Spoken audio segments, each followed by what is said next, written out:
I want you to think of the most powerful, meaningful conversation in your life. Who is this conversation with? How did this conversation impact you? Maybe it still impacts you. My most meaningful conversation was an hour long with a man named Greg Martin.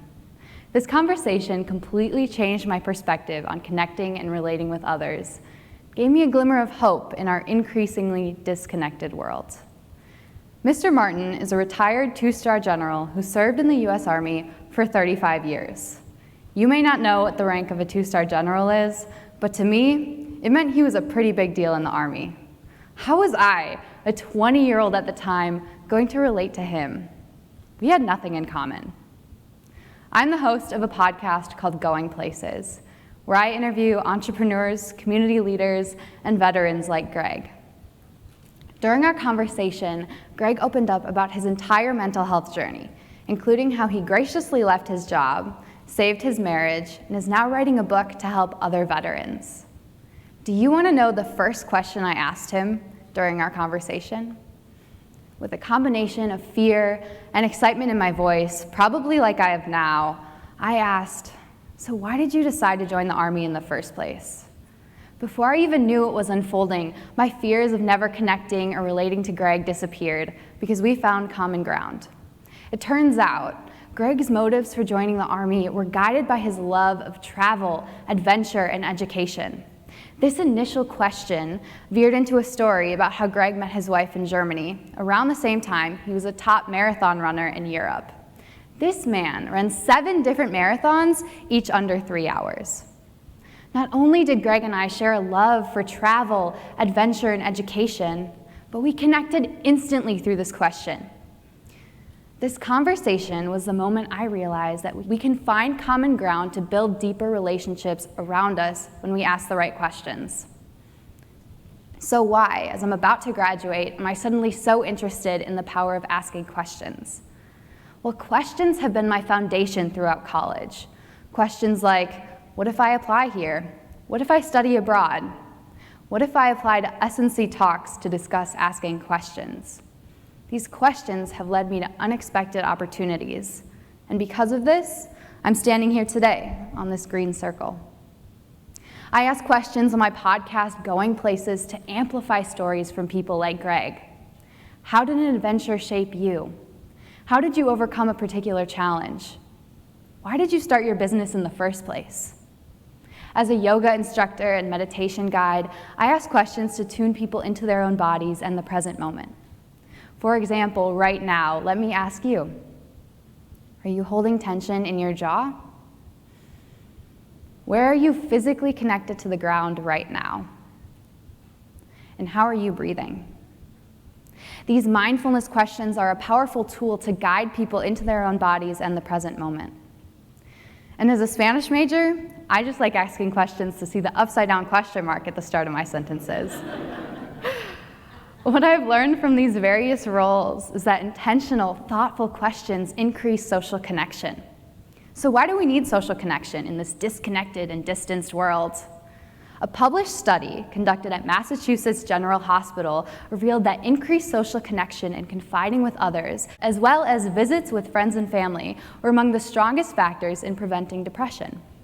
In a different set of studies, Dr. Matthias Mell tracked the impact of conversations on our mood.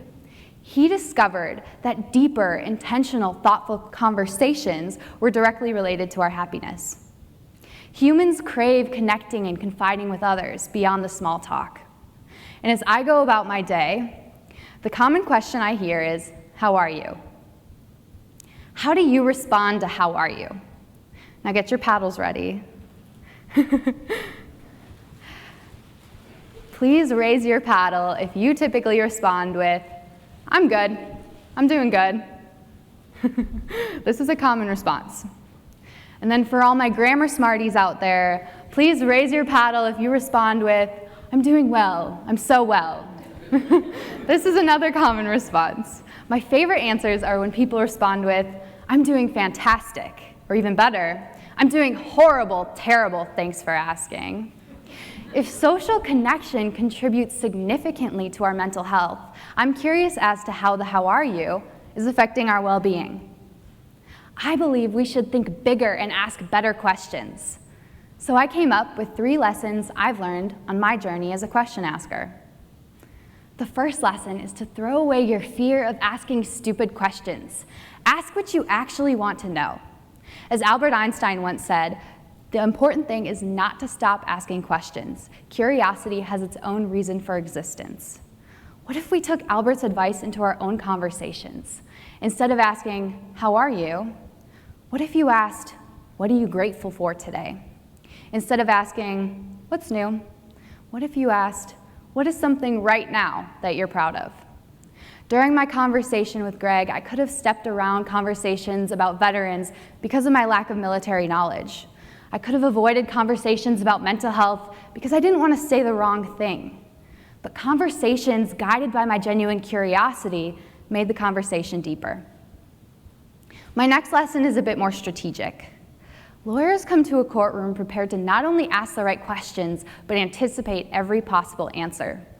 Before my conversation with Greg, I spent 5 hours conducting deep research, reading, and question formation. 5 hours. The best conversations are a combination of preparation and anticipation. Expand your questions to evoke emotion and inspire stories to deepen the conversation. For example, instead of asking someone what they do, why not inquire about how they discovered their career purpose? Instead of asking someone what their weekend plans are, why not ask what the most exciting part of their day was?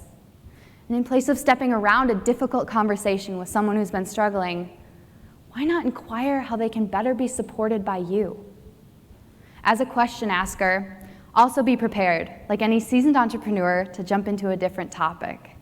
Have a plan, but be prepared to throw your plan away for something better. My third lesson is to remember that strangers are not so strange. Like Greg taught me, we are so much more connected than we assume and judge. The most profound way to build meaningful relationships is by seeking to simply understand the other. Understanding is the prerequisite to love, care, and appreciation. So we live with this privilege, the ability to connect with those around us. So why not replace the "how are yous" and the "what's ups" with questions that forge connection and find common ground? When we do so, we're so much more likely to build meaningful relationships with those around us. And as I reflect on one of my most meaningful conversations, I always go back to the fact that Greg and I, on the surface, had nothing in common. Yet we were able to build a beautiful friendship out of our common ground for travel, adventure, and education. What if your next beautiful friendship is just one curious question away? Thank you.